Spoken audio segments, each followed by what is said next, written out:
You might have seen my other video about what has gone wrong in preservation, and a lot has. But there are still some good things that have happened this year. One of the biggest forward steps for preservation has been the purchase and preservation of the two last JRM-3 Martin Mars aircraft known as the Hawaii Mars and the Philippine Mars by aviation museums.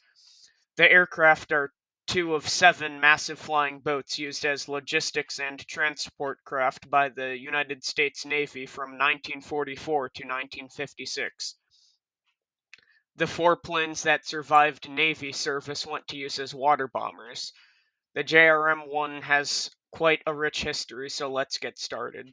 In 1938, the Glenn Martin Company was commissioned by the United States Navy to expand their PBM maritime patrol bomber program by building a flying boat that would be able to function as a long-range ocean patroller.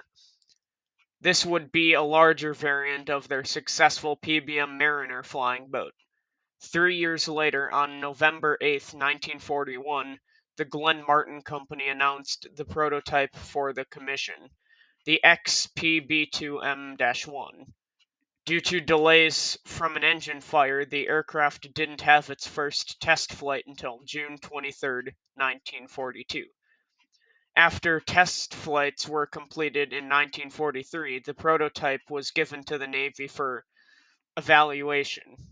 The Navy deemed the patrol bomber concept was now outdated and obsolete, but was then converted to being a transport craft.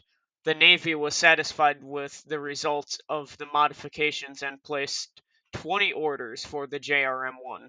Sadly, XPB-2M-1, nicknamed Old Lady, was scrapped in 1945. The first JRM-1 was delivered in June 1945 and named the Hawaii Mars. This was the first plane named Hawaii Mars, as Hawaii Mars I was destroyed in an accident in which the crew attempted an emergency landing near Virginia Beach due to severe vibrations. All 10 crew survived, but the aircraft was destroyed just 3 weeks after its delivery. It is believed that a decent portion of the vertical stabilizer detached from the plane, causing an aerodynamic disturbance. The end of World War II led to the Navy's decision to drop the order for the additional 19 aircraft, choosing to only order 5 instead. The last JRM-1 plane, the Caroline Mars, was delivered in 1947. The 5 planes that entered service with the Navy, excluding the first Hawaii, were named Marianas Mars, Philippine Mars, Marshall Mars, Caroline Mars, and Hawaii Mars II. The first aircraft that didn't sink, the Philippine Mars, entered service in January 1945, running cargo routes to the Pacific Islands from bases on the west coast. The Caroline Mars, the last production model, was delivered with the more powerful Pratt & Whitney R4360 engines, boasting an impressive 3,000 horsepower. It was given the classification of JRM-2 because of these improvements. The Caroline Mars later set a record for the most passengers aboard an aircraft on March 4, 1949, by transporting 269 people from San Diego to San Francisco. Sadly, the Marshall Mars was destroyed by an engine fire in 1950 near Hawaii. The plane was testing out a new engine number 3, but oil in the engine caught fire mid-air and the pilot forced the plane down. The plane burnt down on the water and now rests in the waters off Pearl Harbor. The remaining 4 JRM-1 planes, nicknamed the Big Four, continued operating on their trans-Pacific routes until they were retired by the Navy in 1956 and beached at NAS Almeida. The decision was made for the planes to be scrapped in 1959, but Forest Industries Flying Tankers decided to purchase the 4 planes along with the large amounts of spare parts and equipment. The company was a conglomerate of several Canadian forest industry companies looking to protect their forests from the summer wildfires. The purchase was completed in December of 1959 and the aircraft were flown to Victoria, British Columbia, to be converted into water bombers. Following the conversion of the Marianas Mars and Caroline Mars into water bombers, they were put into service fighting wildfires in British Columbia. The planes were able to hold 7,200 gallons of water inside plywood tanks installed in the cargo bay, with retractable scoops attached to the hull that would allow for the intake of 27 tons of water into the tanks in 22 seconds. The aircraft were also now designated as JRM-3 models due to their modifications. Unfortunately, just 2 years into service, the Marianas Mars crashed while fighting a wildfire in the mountainous area of British Columbia near Parkville, British Columbia. While the causes are disputed, a leading theory is the water drop mechanism failed, leading to the aircraft being too heavy to clear the tree line. All 4 crew members were sadly killed in the crash, including the original test pilot of the water bomber configuration. Just a year later, Caroline Mars was damaged beyond repair by Typhoon Frida after being blown 200 yards down the beach from Victoria Airport, breaking her keel. Thankfully, no one was hurt, but the aircraft was deemed unfixable and scrapped for parts. With the loss of the original 2 JRM-3s, the process of modifying the Hawaii Mars and Philippine Mars was accelerated, and the 2 remaining JRM-3 planes entered service in 1963 with their sharp new red and white color palette. They continued to fly on firefighting missions for forest industries without incident until the early 2000s. On August 23, 2014, Coulson announced that due to the disuse of the Philippine Mars, it would be sold and transferred to the National Aviation Museum at Naval Air Station, Pensacola, to be put on display as a static exhibit.